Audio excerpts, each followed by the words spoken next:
good evening, everyone, and welcome to my third interview that I'm doing on various different interesting spiritual and healing and various different topics. Today, we've got Cron, who miraculously, it sounds, healed from a autoimmune disease which plagued him for 10 years, and he nearly lost his vision.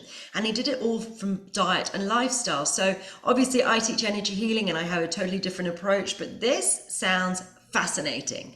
So, Ryan, tell us about your story, please. Yeah. Hey, thank you so much for having me. I really appreciate the time and getting to talk to your audience here. So yeah, I had an autoimmune disease for 10 years. I was about 25, and it was an eye inflammation disease. Came out of nowhere, started in one eye, came fast and furious, totally wiped out my vision. The doctors didn't know what it was. They said I had so much inflammation, it was as if I'd been stabbed in the eye. Completely wiped it out. I needed a lot of steroids to heal the inflammation. Over the next 10 years, it affected both my eyes, and it led to glaucoma, cataracts. I've had 6 eye surgeries, and on and off within the 10 years, I almost lost my vision multiple times. It was pretty scary. Yeah. And I started really taking ownership of my health. The doctors said that there was no diet lifestyle changes I could do. I was forced to live with this, and I knew deep down that was wrong. I knew that I wasn't born this way. I knew that I believed the body could heal if I put it back into balance. So I started on a very long journey of taking ownership of my health and was able to correct it with diet and lifestyle changes. So you said it happened very, very quickly. What was your time frame? It came out of nowhere. Seemingly came out of nowhere. One day I woke up and I couldn't see out of my eye, and it hurt. I thought I had like pink eye. I got some infection somewhere, and initially that's what the doctor said it was, but it didn't go away. Went to specialist after specialist, and finally was diagnosed. They say this is something autoimmune.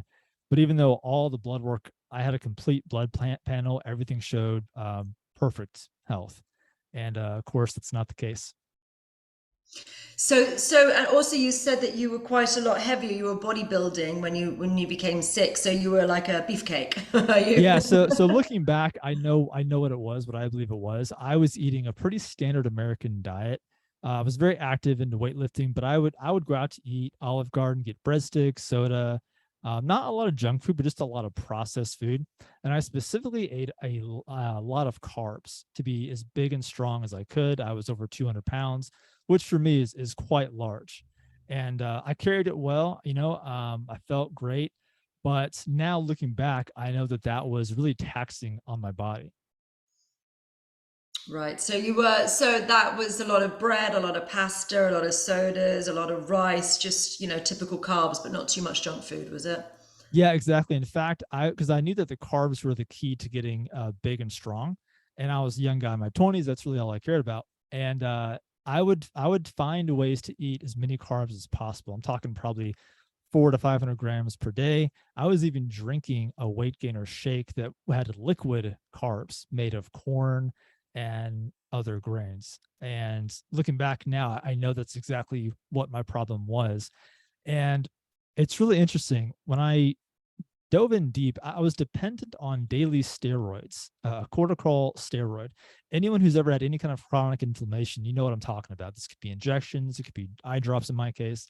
And I needed, 4 or 5 daily drops in each eye, or else I'd lose my vision in about 2 days. Nice. I would have many injections, steroid injections that would last for several months. Well, I did a lot of research, came across the carnivore diet, and I said, I'm just going to go for this and see what happens. I went Mm. all meat, only meat for 30 days, and it cleared up within 30 days. I went back to the doctor, had scans done. They said no signs of any inflammation, no swelling, none of the issues that I had. And I have not needed a steroid drop in 3 or 4 years now. That's insane. And it's interesting. And when I came to this conclusion, I was thinking about, okay, cortisone steroid. This is what I need to have my vision. Why do I need this drug? I wasn't born with a deficiency of this synthetic man-made drug. What is happening? So I did some research, and I found out that that's a synthetic version of a hormone that you and I make every day called cortisol.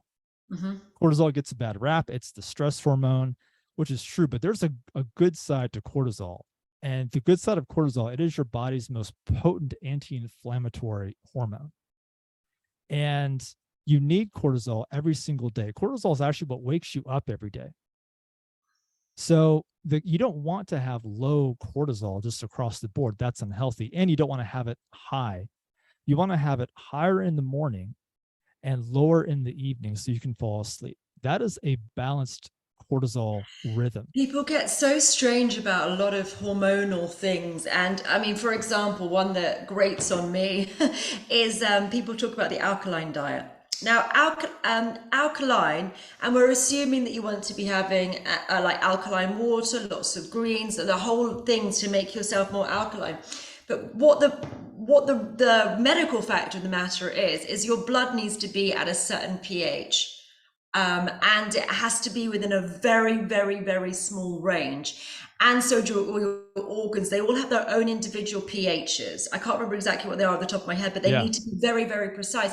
And if you go like, I think it might be 5.4 or something, but if you go like, just to give that as an example, if you go to 5.6, you die, or you go to 5.2, you die, whatever it might be. But it's only 1 or 2 points either side, and that's death. So what happens is if you go very high into, or very strongly into alkaline, your body produces more bile, which is the acid which balances off the alkalinity. So you cannot be alkaline, but you have to be what your particular organs are, and each one of your organs has its specific pH that it needs to be at. Otherwise you are deeply unhealthy. So no matter how much we're having green juices, or no matter how much we're doing these things to become as alkaline as possible, your body will readjust to the level that it wants to be at. So there's a misnomer, I think, largely in understanding the body, that that's one particular bad, or they want to be working in a certain way. And as you're saying with cortisol, we need to be having these stress hormones. There is about balance. You want to be having them working in your favor, and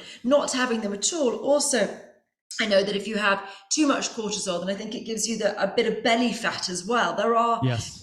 you have to be quite careful about what hormones do what, but everything is about it working in the right way for your body, as opposed to, just being completely out of whack, and everything gets a bad rep. And people haven't really looked deep enough often. And they've just, with the alkaline thing, and I followed the bandwagon until my doctor friend went, that doesn't make any sense, darling. So, then I've had to sort of readjust and go, okay, if it doesn't make any sense, it doesn't make any sense. But then that becomes a huge market, and everyone gets very into this whole alkaline thing. So, Yes. so you've gone the other way. So this is very controversial. You've gone meat only. So I'm quite a big fan of meat. And I know a lot of people in the spiritual community are vegans. And I find it very interesting why people are vegans, and there are a lot of things that I think are missing from the conversation. And one of the big things I think is missing from the conversation is kills. So what happens often is vegans often assume that they're not killing any animals, and that makes it more ethical, not killing any animals, because they love animals, and I can understand that perspective. However, a combine harvester going through a field is decapitating. Sorry, that's what happens. Field mice, moles, rabbits, badgers, hares, Yep. and every other thing. Plus, they're using a huge amount of pesticides often. So I'm more in favor of eating meat and having something which is organic, and a cow, for example, roaming a field, and not really disturbing anything else when it's doing it. You can get 200 to 250 meals off a singular cow. And I think the question needs to be in people's minds, which one's more important? This food is flesh, or how many animals have died to make my lunch? And if it's the Right. second one, then actually veganism, sorry guys, is not the way forward. I also don't think it's necessarily optimal for health, as you've discovered. So I think the vegan argument falls apart slightly when you actually look slightly deeper in, and I'm always about looking deeper in. But for you specifically, you were having a huge amount of processed foods and carbs, and suddenly you became an inflammation, because those are all inflammatory foods. And as soon as you took away the inflammatory foods, I'm always looking at the why. So your medical issue was inflammation, chronic inflammation, it sounds like. And you know, this is what autoimmune issues tend to be, is chronic inflammation. And just by completely 180ing on your diet, you managed to heal something incurable. Well, according to medicine, it's incurable. You know, why were you sick? And it seems to be largely your diet. I mean, that's just insane. It is. The first question I asked, I saw probably 4 or 5 specialists on an ongoing basis. The first question I asked, am I eating something that could be causing this? Of course, they laughed. They said, no, no way. This is, you know, too scientific. But deep down, I knew that didn't make sense. You are what you eat. Your cells are made up of what you put in it. Mm-hmm. So it's just common sense that your diet would affect your health. It's mad that they don't think that. And I think it's only half a day or a couple of days in medical school that they even talk about diet at all. In America, Ryan's American, and he lives in Tampa in Florida. In America especially, it's even worse than anywhere else. You are just shoved medicine at you. And you've got the worst rates of diseases in the world. Like, you're 1 in 2 people for cancer. The UK is 1 in 3. It's not quite as bad, but it's That's actually insane. it's worse. Your medical rates, your diseases, your statistics around mental illnesses, your statistics around any blooming illness, you're the worst in the world. And I think that's largely because of the amount of processed food that you guys have. And also the FDA has very low standards about what you're allowed to put into food. There's a lot of non-food things. In Europe, we're a lot more strict, thankfully, about it. But, Yeah. you know, it's fascinating. You go to Whole Foods and you buy a baguette, and a baguette in France will last, or in England even, will be stale in half a day. Yep. You know, you buy it that day and it's for that day. Maybe it will last you a whole day, but if you buy it in France, it's only really half a day. You buy a baguette in America and it's still soft a month later. It's not a baguette. It's just It's not. not food. The food is meant to die. Real food is living. And Yeah. if you eat living food, you become a living being. If you eat non-food or dead food, that destroys your health. It's good that the UK and Europe has banned a lot of these processed food that America hasn't done yet. I know, but everyone's in cahoots with each other in America. It's all a bit dodgy. It's a business model. Pharmaceutical industry is a huge thing, of course. But I just think we were made to heal. You know. I can't believe. Yeah, it's just incredible that you've managed to do that. So, what's your current diet these days?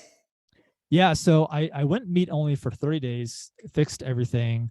Were there And any like, other illnesses you had at the same time, or is it mainly inflammation for your eyes or other no, things? so I was a lot heavier. I was actually pre-diabetic at that point. I had found out, and so going back to cortisol, I learned that so I started researching, okay, what suppresses cortisol? Mhm. Blood sugar, insulin actually suppresses your cortisol. And I'm like, well, that's the key right there. I've been eating so many carbs. I haven't had a healthy cortisol for a long time. Fix that. And you think about it, if carbs suppress cortisol, what do people most of the time eat first thing in the day? They eat carbs for Cereal. breakfast. They eat cereal, carbs, breads, right? When you want your cortisol to be higher, you're suppressing it. Most people are suppressing it. Our grandparents had it right with steak and eggs and bacon for Do you breakfast. know what? No, I mean, you may or may not be familiar with Mr. Kellogg's from Kellogg Cornflakes. You know, No, he was a. Do you know this story? no, I haven't heard it. He was a Quaker, and he was very anti-masturbation.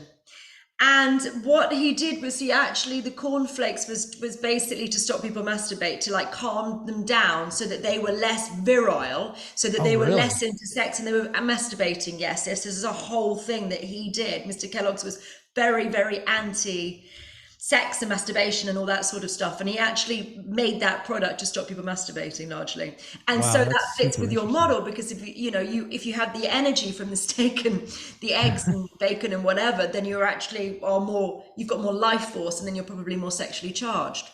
I have so much energy like throughout the day. Like I have to work out more now because I just have so much energy. And it's not like a jittery energy, but it's like I feel more motivation. I know I have more testosterone now, just from eating meat. So back to your question, I eat mostly meat. I do incorporate some carbs. They're slower carbs. So some fruits, some vegetables in small amounts. And I don't touch carbs before noon. I eat carbs later parts of the day, with the most amount of carbs being the end of the day to have that healthy cortisol rhythm.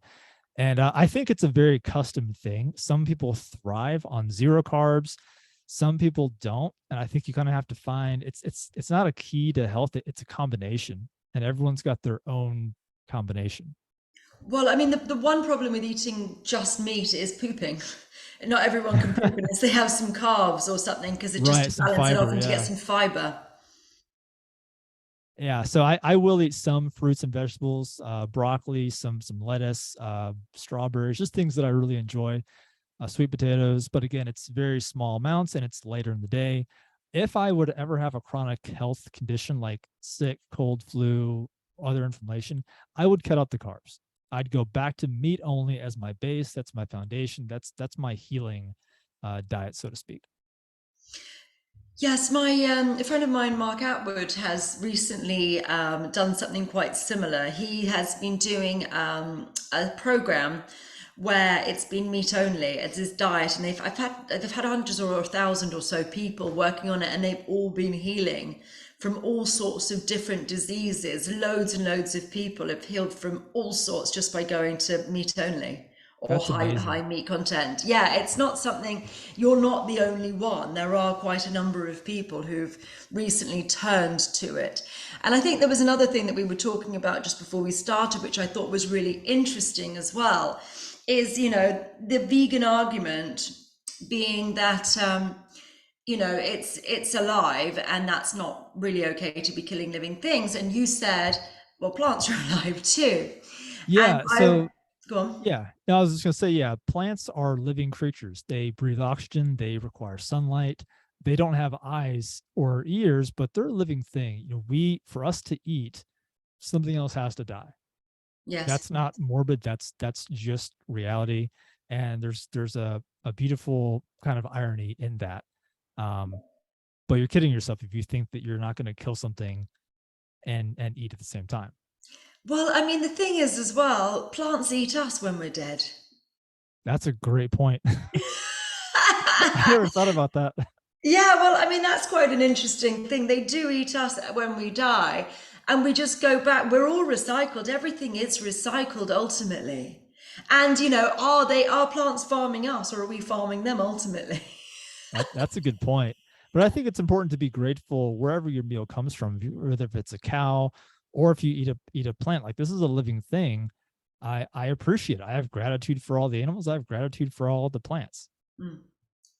So there's an interesting chap called Cleve Baxter, who was the guy that invented the questions for the polygraph, and he was working with the CIA and set up all these different schools around America. When the polygraph, which is a lie detector test, came out, he was, asked just so the CIA started using them for various FBI, CIA, whichever one it was, started using them for interrogation. So the polygraph is use something called a galvanic skin response, which is about the electricity in your skin and also your sweat. So when you get scared, there's electricity in your skin. So the questions work as like, what's your name, where are you from? And then they suddenly sort of shout at you, go, did you kill Sharon?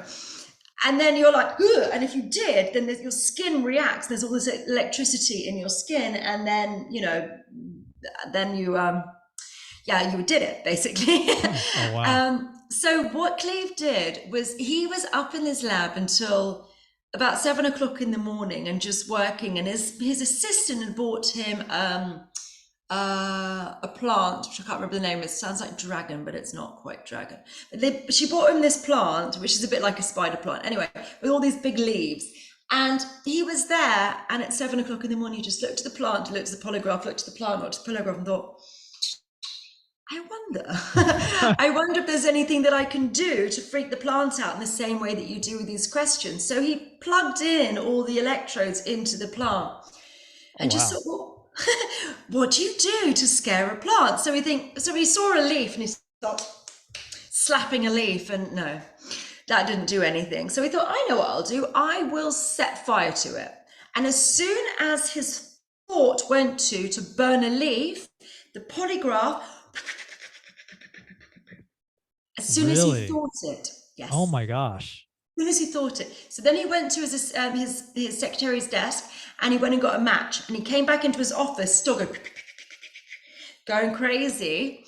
And then he felt really bad about it because he could see that the plant was literally screaming, because that's how you can detect it. And he lit it and he put it near the leaf.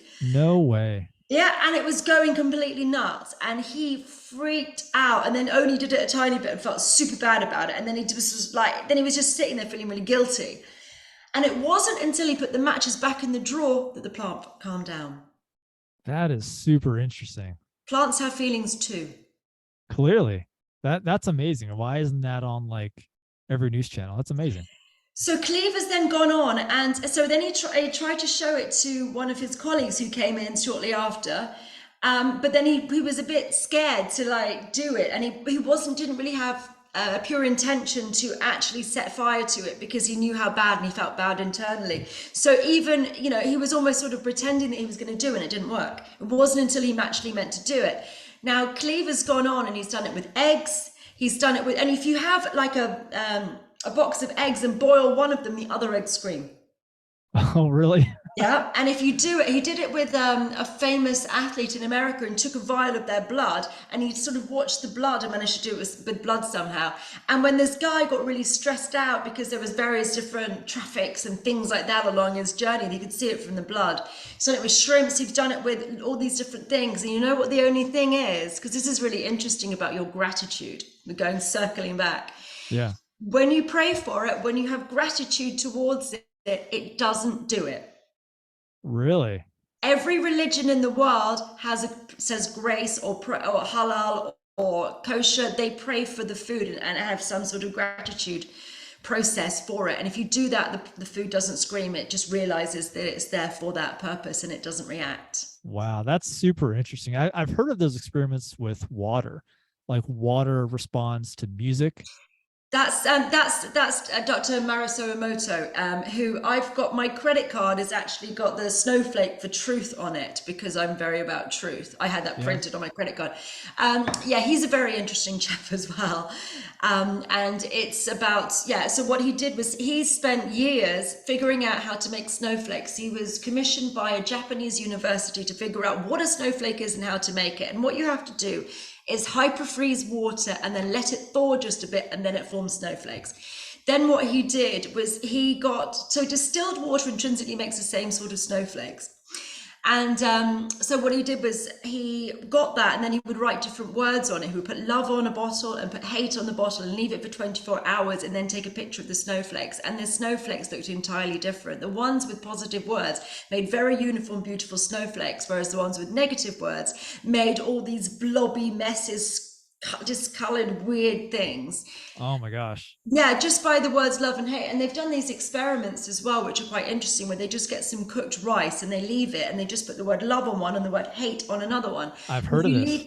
Yeah, and if you leave it just sealed in a jar, or maybe they put some holes in the top, but after a couple of weeks, if you open it up, the one that says love smells, it ferments, and it smells absolutely delicious, and it sort of goes into sort of fermented loveliness, and it's all white and beautiful.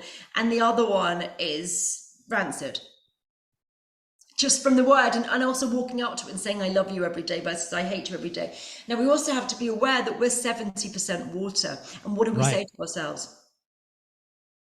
Do we spend our time saying I hate myself, you're too this, you're too, you're too fat, you're too ugly, you're never going to accomplish anything? Or do we spend our time doing that, and that's actually affecting ourselves? Yeah, 100%. I actually want to do that experiment with the rice for my daughter.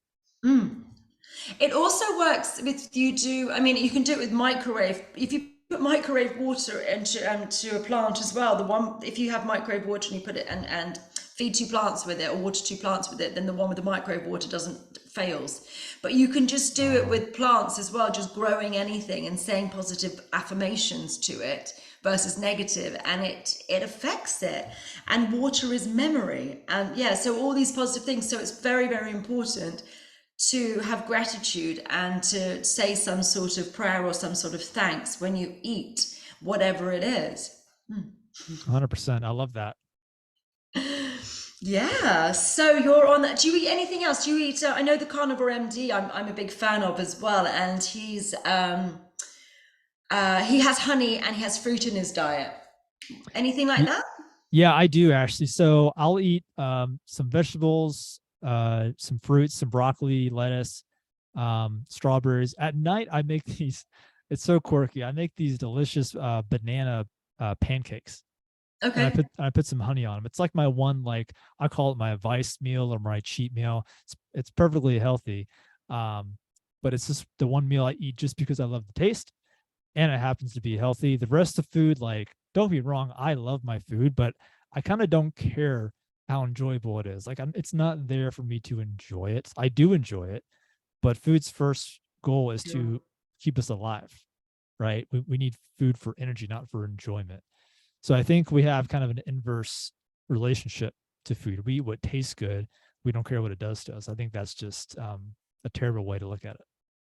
I also have this interesting notion, which, I think is probably accurate. I think one of the reasons for mass obesity is malnourishment. So I think Yes. what's happening is that people are eating food completely devoid of any nutrition. And so what they're doing is they're ravenous because they're not getting any nutrition. So they keep eating and eating and eating and eating You and eat more eating. because you're not getting the nutrients. Yeah. There's a great photo that I'm sure you've seen it. People in the 70s on the beach when the diet was largely meats, and there was not one single overweight person, not even obese. There was nobody even overweight in a crowd full of people at the beach. Now, who's not overweight at the beach? It's rare that you see someone who's not overweight there. So I live at the it's beach. Yes, I do you? see it all I the love it. time. I love it. Well, you can't get obese eating meats. Like I eat a ton of calories. It's all fat and protein. Like I'm super lean right now. I can't gain weight to save my life practically. Like you can't get overweight eating meats. Wow. So do you only eat red meat or are you into chicken and fish and everything else, or how does it work? Mostly red meat. Red meat's my jam. 90% red meat. I will eat chicken. I do eat some salmon, some fish, and I take one of the few supplements I take is fish oil every day. Um, so yeah, not a whole lot else though. I love the red meat. And any sort of red meat, or you're a steak man, basically. I like steak. I like beef. You know, Lamb as well? I actually haven't had lamb. It's on the list for me to try, but I like You've never had lamb? I've never had lamb. No. I've heard a lot about it though. Oh, how have you never had lamb? I think English people have a lot of lamb. Do you, what? Yeah, it's just not big in the States. Like I see it sometimes, like, oh yeah, I need to have lamb, but I just go right to the beef section. I eat beef liver. I like kidney, liver, heart, organ meats, but I need to give lamb a try. Yeah, lamb's great. Lamb's absolutely delicious. Yeah. More Yeah. so than beef. Do you know what? Spring lamb with mint sauce, lamb chops with mint sauce is absolutely fantastic. And I tell you what, a shepherd's pie is better than a cottage pie. Do you know what Really? they are? I've never even heard of cottage pie. You've I'm not from the heard of it? US. No. It's beef in a tomato sauce with potato on the top. That's interesting. I put some tomato puree on my meat a lot of times to kind of season it up a bit. But that's sounds good. I try it. Yeah, and the other one's with lamb. It's one's with beef and one's with lamb, and the lamb one is I think is significantly nicer. Wow. How do you not have lamb? That's the thing that's baffled me more than anything else. Um, so what do you think about veganism then? Do you think that it's damaging people's health?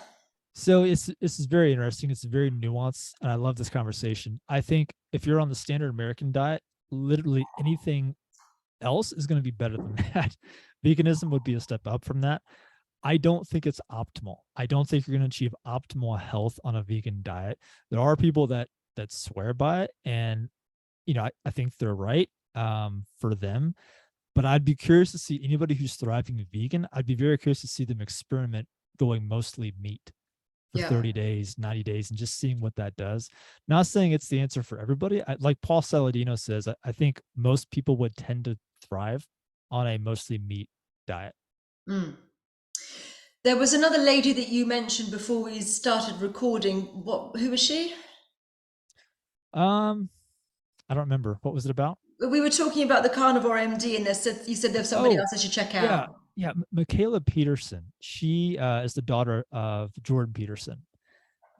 He's all over social media. He's a brilliant man. He's huge. I love him. He's great. Yeah, yeah. And his daughter Michaela had severe autoimmune conditions. She had like, I think it was rheumatoid arthritis. She had multiple joints replaced at like in her 20s.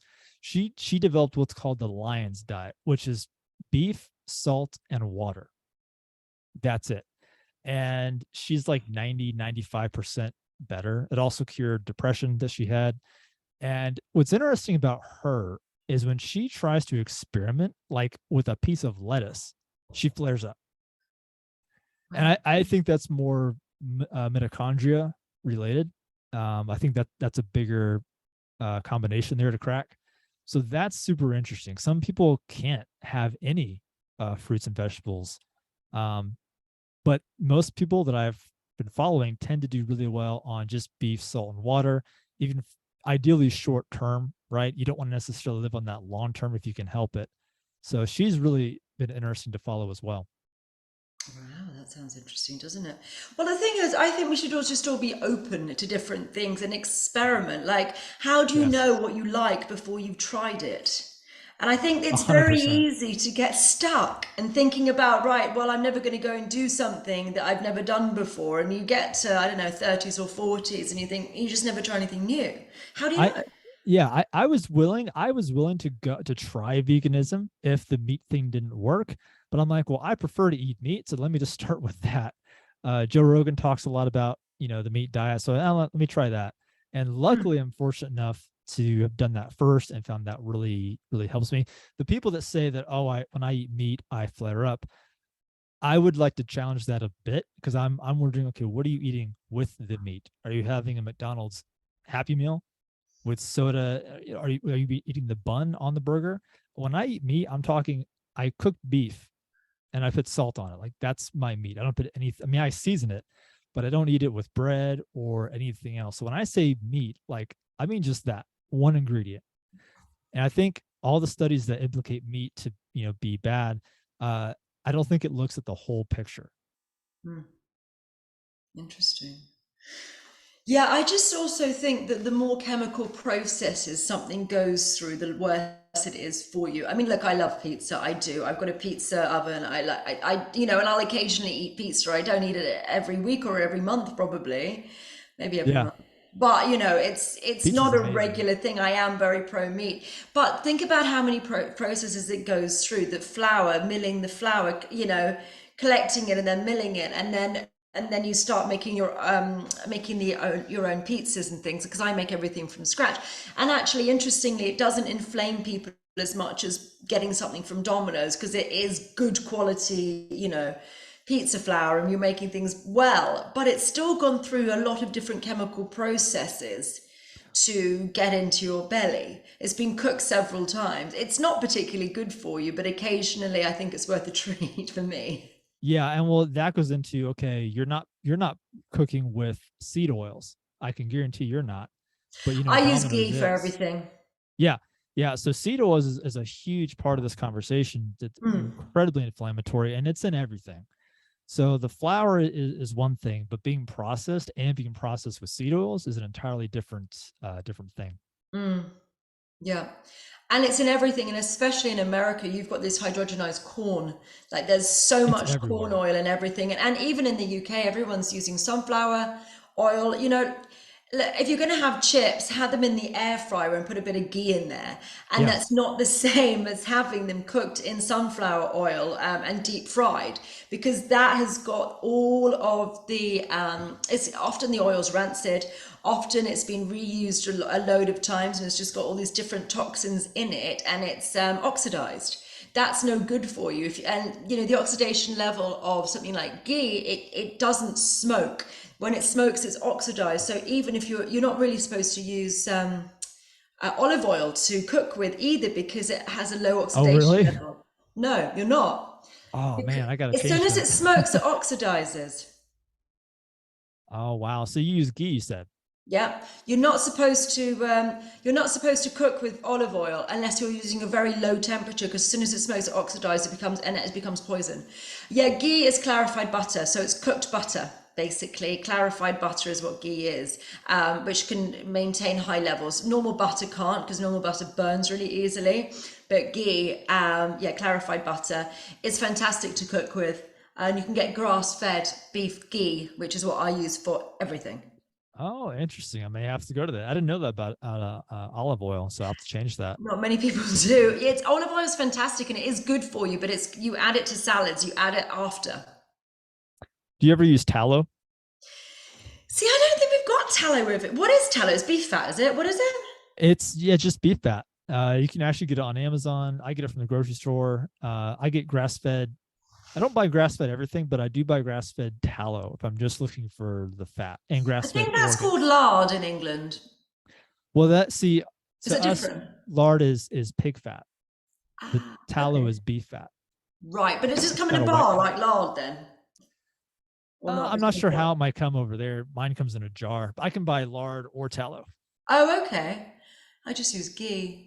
Maybe. I use goose fat as well. I mean, I did have some roast potatoes yesterday and I did use goose fat on them because that's delicious. I've heard that's a good one. I'm not sure. Paul Saladino has a lot of interesting stuff on dairy, and I'm not sure. Like I know geese technically dairy, but I think if you can do well on it, then do it for sure. So you don't think dairy is particularly good for you then? Are you not pro milk or whole milk or So unpasteurized milk?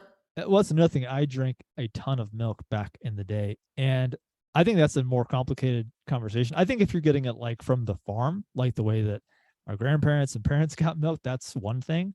But the way it's processed now is just not good for you. I mean, you have even more processing than we do, but that you actually, I was in my farm shop. I buy things from the farm shop because I do like to get them as natural as possible. And I like organic and natural things and animals that have had good lives as well. I like all that sort of That's stuff. I'm not huge. into, yeah, I think it's really important. I'm not into the battery farming and all the, condensed farming. But I asked them for raw milk the other day and they said it's illegal to sell it Isn't that crazy? in the UK. That is insane. Well, it's because of Lewy Pasteur and pasteurization, because they basically boil it, don't they, to get rid of any, but they get rid of a lot of the good stuff as well, All the I good think. stuff. So you have to, I suppose, befriend a farmer. It's crazy that that's illegal and like all the things that is in our food that's way worse than raw dairy. Yeah, it's illegal in the UK. It's probably even worse in America because everything's blooming illegal. They're like catching rainwater is now illegal, isn't it? I haven't heard that one. It wouldn't surprise me. We can actually get raw dairy. I just I've been curious about dairy. I haven't had the need to like try it. I might one day. I just haven't really had an opinion about it yet. Yeah. And did you just hear that there was a natural farm with the Amish that just got raided by the just in outside Washington, somewhere in Washington State? It got raided a couple of days ago, and they're saying No. that you're not allowed to naturally produce food. You have to go through all these different um, intensive farming protocols and what you're doing, which has been around for generations. You're not allowed to do, and they're trying to give them a $300,000 fine. Wow. Yeah, That's insane. and they're That, just that's living in that's their too Amish bad to hear. community. Wow. We need more natural farmers, small local farmers that are doing things organically. I mean, that's what we need more of. Well, the problem with organic as well, since I was talking to them in the farm shop about this, is to get certified as organic, you have to spend a heck of a lot of money, and small farms can't afford to do it. So actually, a lot of them aren't organic, although they are really organic because they're doing the organic processes. So the stuff that I Right. get from the farm shop isn't actually classified as organic, but it is organic. But they just haven't paid the lot of money for the certification. Right. Exactly. Yeah, I've heard that as well. Yeah, it's crazy, isn't it? So meat is the way to save your blooming health. Interestingly, a lot of people are saying that, and I do think that we can't give advice on this channel or anywhere else about what people really Right. should be doing with their diet. But I always think give it a go, and if it feels right and it works for you, then why not do it, you know, see if it works, do it for a week, do it for 2 weeks and see how you feel. And if you feel rubbish, revert back to your other diet. If you're feeling good, keep going and see what happens with your symptoms of different diseases. You know, take control and ownership of your own health and your own well-being, because unfortunately we give our health over to somebody else. We give it to the pharmaceutical industry, the doctors. We're not taking any ownership, and we're just completely, you know, I don't know what's wrong with me, I'll just take some pills. And that's not healthy, and that's really some sort of version of slavery within that, because Yes. you're literally rotting yourself and not knowing and blaming other people and just like, okay, well that's my lot now, and you are doing that to yourself. It's terrible. It really is. And the Western medicine is amazing at certain things, but at chronic health, it's nowhere near where it should be. That you got to go Eastern medicine, Eastern philosophy that looks at the whole body as one organism, not a heart doctor and a leg doctor and You a need eye holistic health. doctor. It's all one thing. And so Eastern medicine really has the advantage there.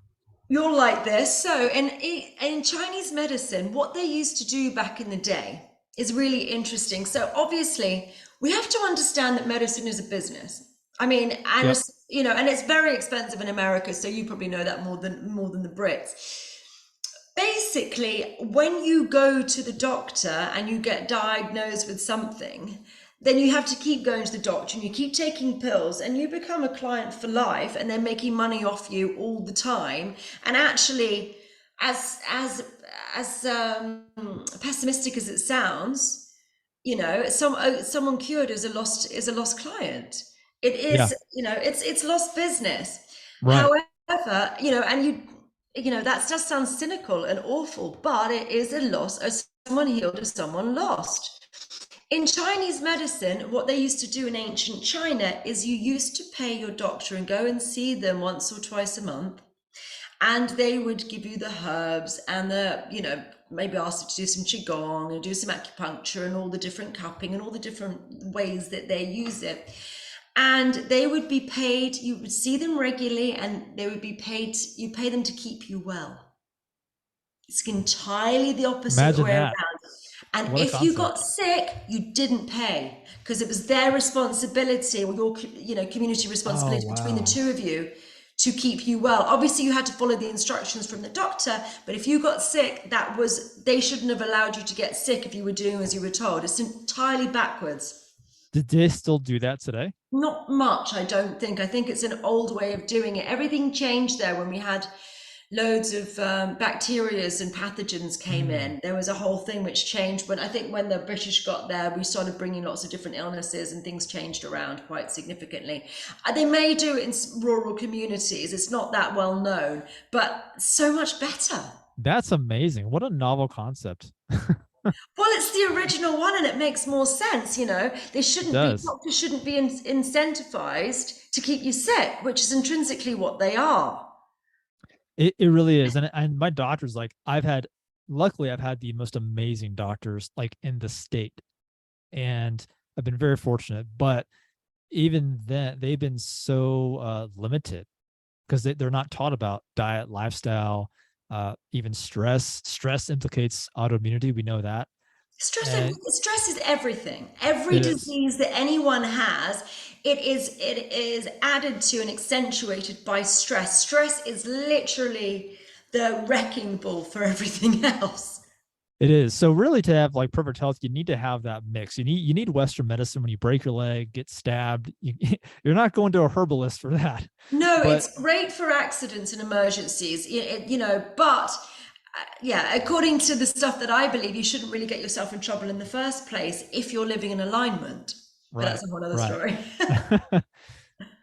For sure. But maintaining health, I think it's actually quite simple. I believe my thesis statement on health is we were made to thrive on the earth. Eat food that comes from the earth, get in touch with the sun, walk barefoot on the ground, do things that humans were made to do. And the further we get away from that, I think the more unhealthy, the more diseased we become. Mm. And disease, look at the word dis-ease, lack of ease. We're out of ease with Right. the environment and the world. Lovely. Well, thank you very much, Ryan. Is there anything else you want to add before I close? No, I mean, just thank you so much for having me. And I hope if anyone's listening to this, I hope somebody was helped and is motivated to own their health. Do you have it? Would you like people to contact you? Do you have any contact details, or are you just here to make your statement? I'm here to make my statement. You're welcome to hit me up on Facebook. Ryan Cron. I Cool. actually have a group all about health and healing autoimmune diseases. It's called Autoimmune Disease Tips, Healing, and Support. You're welcome to join it. And yeah, reach out if you have any questions. Lovely. Thank you so much, Ryan. This has been very interesting. And thank you, everyone, for watching. And see you next time. Bye Thank you bye. so much.